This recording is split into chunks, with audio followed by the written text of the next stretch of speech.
Hello everybody and welcome back to another one of those videos where I talk about updates in the Steam version of Dwarf Fortress coming from Toady1 and KitFox. Tarn Adams has updated the Bay 12 Games website with a little news post including a work orders list and work order conditions list, so we get to see what the manager screens look like. Without further ado, let's dive right into it. So the first thing he says on Bay 12 is that he did an interview with this person named Blind IRL. You may have heard of him. And about developments near and far. If you haven't seen that yet, you should go watch it. Links down in the description. Anyway, he says, for me, minus the menus within menus. Last week's post, which we already did a video on, we had done stockpile links being created from workshops.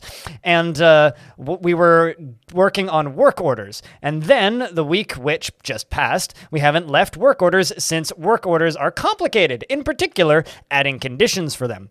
But these are done now, at least. And then he says, haha.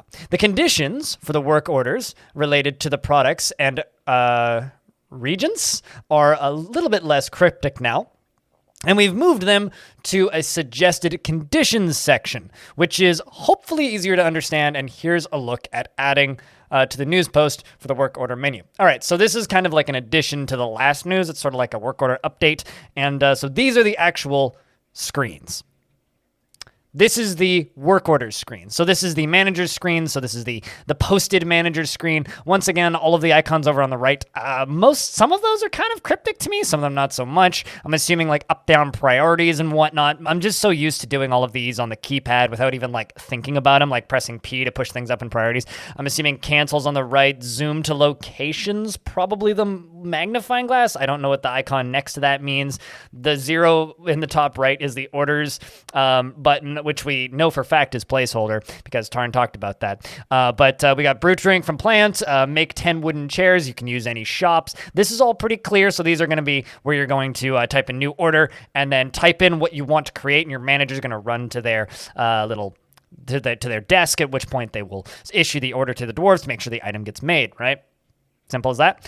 The next screen that we have here is the work orders conditions list. So this is where you're going to do your if-then statements for the little bit more complex things. Now, I know some people have commented on the colors of these texts. Tarn Adams did comment on this during the last chat I had with him, which I recently uploaded, where he talked about all of this text is going to be customizable. You're going to be able to change the color of any of these texts. So if the colors of the text bother you, you will be able to change all of these. So I'm not sure how many of these icons are placeholder. However, this is the conditions screen. So what you can do is you can set it so that if you have less than X number of drinks, the dwarves will automatically issue a new order to go make more drinks, stuff like that.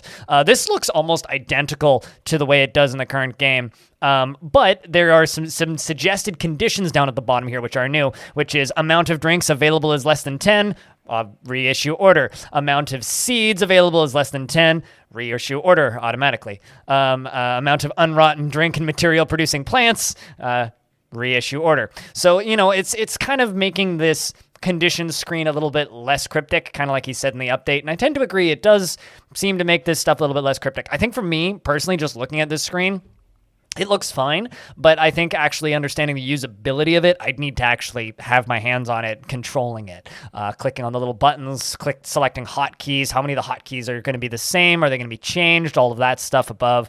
So there's a lot of question marks for me with this screen, but overall the actual visual design of it, I think, is totally passable, absolutely acceptable, and just what I would want from the Steam version.